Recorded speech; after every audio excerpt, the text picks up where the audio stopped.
Hi my dear students, welcome to Raghavendra winner.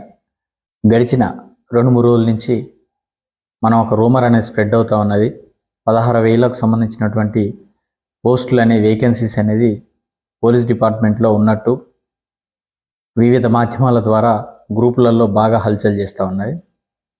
అఫీషియల్గా TSL PRB సైట్లో మాత్రం ఎక్కడా అనౌన్స్ చేయలేదు, ఈ విషయాన్ని ఎక్కడ కూడా పోస్ట్ చేయలేదు.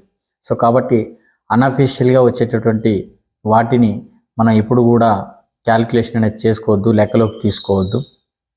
అఫీషియల్గా అనౌన్స్ చేస్తే మాత్రమే అది కరెక్ట్ ఇన్ఫర్మేషన్గా మనం అనుకోవాలి. సో అది ఓకే, వేరే సోర్సెస్ ద్వారా వచ్చిందా లేకపోతే ఎలా వచ్చిందనే విషయం పక్కకు పెడితే కూడా అఫీషియల్గా ఇచ్చిందే మనకు ముఖ్యం.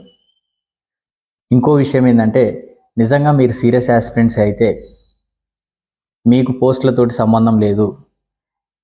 ఏం పోస్టులు తక్కువ ఉంటే మీరు ప్రిపరేషన్ ఆపేసి వెళ్ళిపోతారా? కాదు కదా. పోస్టులు తక్కువ ఉన్నా ఎక్కువ ఉన్నా మనకంటూ ఒక పోస్ట్ కావాలని మనం ఫిక్స్ అయినాం. సో దానికోసం మనం కష్టపడతాం. 16,000 అన్న కాడ 5,000 పోస్టులు వేస్తే మనం నోటిఫికేషన్ వదిలిపెట్టిపోతాం, మన కాంపిటేటివ్ ఫీల్డ్ని వదిలిపెట్టిపోం కదా. సో కాబట్టి ముందు ఒకటి ఫిక్స్ కాండి, నోటిఫికేషన్ తోటి మీకు సంబంధం లేదు. ఎన్ని పోస్టులు ఉన్నా, ఎంత వేకెన్సీ ఉన్నా నేను చదువుతా, నేను జాబ్ కొడతా అన్న స్ట్రాంగ్ డిజైర్ తోటి మీ పని మీరు చేసుకుంటూ పోండి. ఈ పొద్దు మొదలు మీరు ప్రిపరేషన్ స్టార్ట్ చేసినా కానీ ఉన్న సబ్జెక్ట్స్ అన్నీ ఒక్కొక్క సబ్జెక్ట్ 2 times రివిజన్ చేయడానికి మీకు 6 months టైం సరిపోదు, 6 నెలల టైం కూడా మీకు సరిపోదు. కాబట్టి ప్రిపరేషన్ స్టార్ట్ చేయండి. నోటిఫికేషన్ గురించి అతిగా ఆలోచించకండి.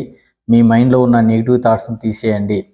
చిల్లర వాటికి, చిన్న చిన్న వాటికి కూడా ఏదో పెద్ద రాద్ధాంతం ఏదో జరిగినట్టు చాలామంది ఎక్స్ప్లెయిన్ చేస్తూ ఉంటారు. సో అది కరెక్ట్ పద్ధతి కాదు.